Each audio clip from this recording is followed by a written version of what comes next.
Hey, what's up guys? Thanks for clicking on the channel. Today should be a short video. I went out for a ride. I didn't stick out too long because it got too cold and too windy, so I just turned around and came back. I'm not that all quite upset because the mindset today was maintenance. So what I'm gonna do today is swap out the coolant, and the coolant of choice is AMSOIL. Everybody knows the brand. If anything, I'm gonna get my bike ready for this summer heat in the high desert. I did get this bike in 2019 when it came out. It is a 2019 Indian Scout, so therefore, it's time for some maintenance and swapping out some lubrication other than engine oil.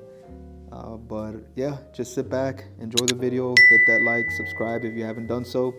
Anything helps, I appreciate it, and enjoy.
Alright, so I was gonna try to dismantle the radiator here so I can get to that over there, the bottom part of the hose, but I did some research real quick and really it wouldn't matter because the spigot, or whatever you want to call it, that is attached to the radiator, the housing, it goes up.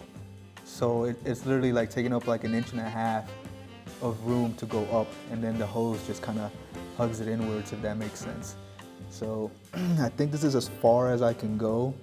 I didn't see any drain plugs down there, but I'll take another look before I continue forward. But really it's as simple as this, honestly. And then you just fill it up. You just fill it up here.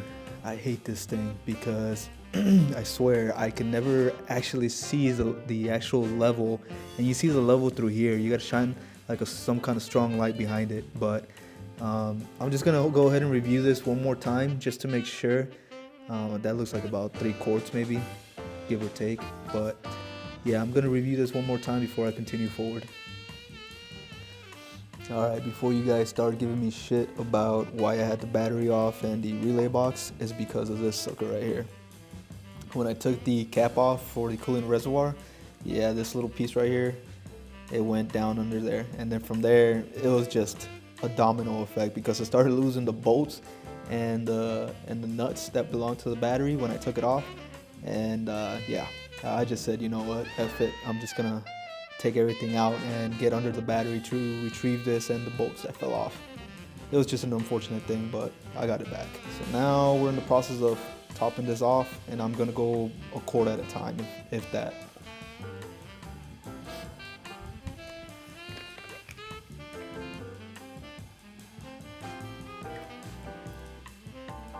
Oh man, that thing just fills up without warning.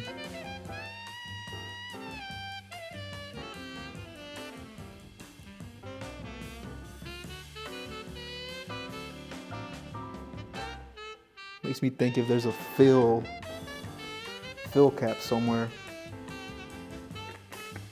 You know what, I'm gonna look around and make sure there's no fill cap. All right,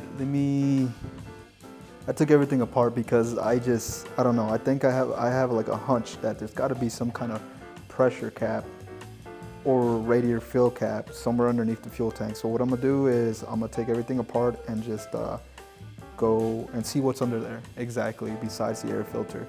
But yeah, I took the battery out again, and yeah, I'm gonna go ahead and start taking this fuel tank out.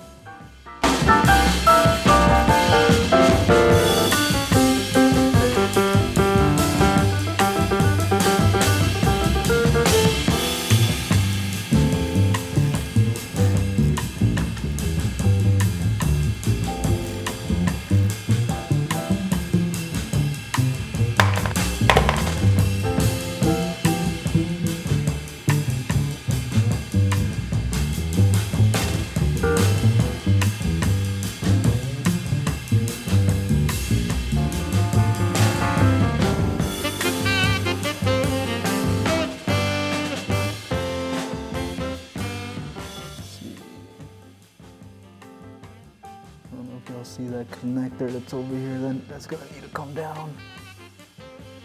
God damn, it's such a tight space.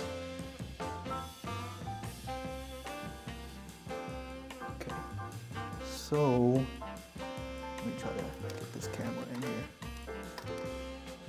This thing right here is gonna need to come off. This hose right here, there's a green button. It looks like you just press down, and then there's a connector right there. I don't know if you guys can see that. That connector right there, electrical connector, is gonna have to come off. Let me try to get this thing though. Such a tight space.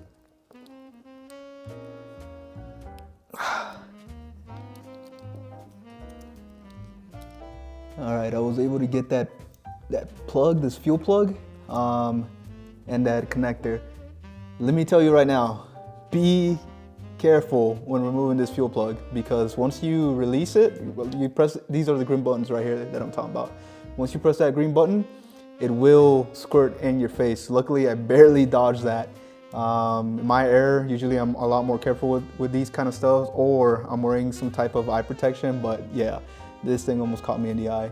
I'm not gonna lie, probably like a drop got to me. I went to go flush it out, so I'm good. I'm assuming that I'm gonna have to route this through the frame here so I can lift up the tank and push away. So that's what I'm about to do.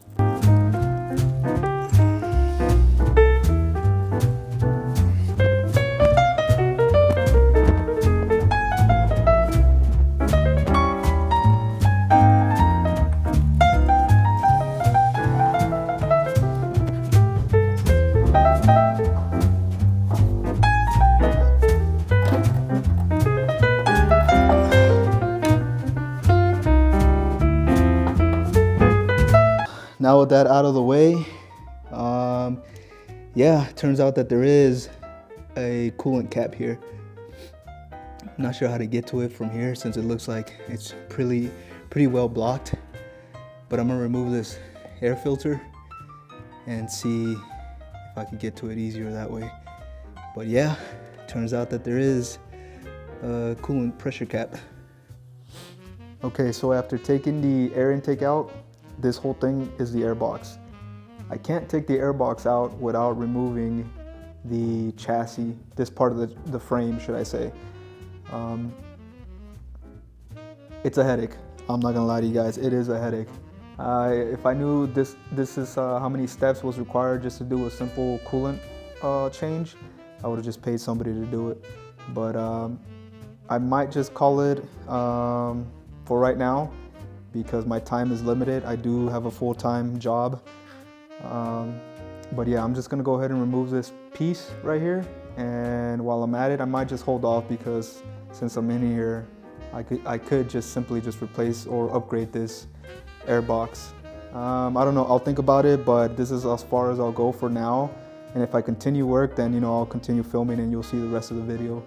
But right now, this, for me, I'm gonna call it for right now, but I'm gonna go ahead and remove this. All it is a 15 millimeter socket and a wrench on the other side to remove these. I apologize for the lackluster ending. I ran out of time, it was getting dark and I needed to get ready for work the following day. But I'm gonna leave it off as a part 1 and finish the video off with part 2 whenever I get the chance. I do work a full-time job, so it's kind of hard for me to, you know, film and edit videos, but I really wanted to push this one out so I can maintain some kind of consistency with the channel. But yeah, I ran into an issue where I needed a breaker bar, and my breaker bar ended up breaking off a while back and I never replaced it. So what I'm gonna do when I get some time off is get a new breaker bar and take those bolts off the chassis and finish the job. And I'll try to get some more knowledge about how to go about this. I mean, for now, until then, I'll leave it open because I know a lot of you have already done this. So if you have some information to share, by all means, please do. And I'll read the comments later. But yeah, I'll leave it as a part 1. I appreciate you guys for holding on with me, and I'll see you guys in the next video. Oh, by the way, I started a merch store, so the links are on the screen, so please go and check it out. You know, if you don't have any intentions of buying anything from me, you know, that's fine. Just check out the website. I'd appreciate it. Buy some stickers or something. Help me out, help my project out, and you know, I'll have something more to put out. But also, I got a surprise later this year. I hope everybody likes it. It's pretty much a step looking forward, so you guys will see. You guys will find out once we get there. But once again, thank you for clicking on the video and hanging on all the way to the end. Cheers.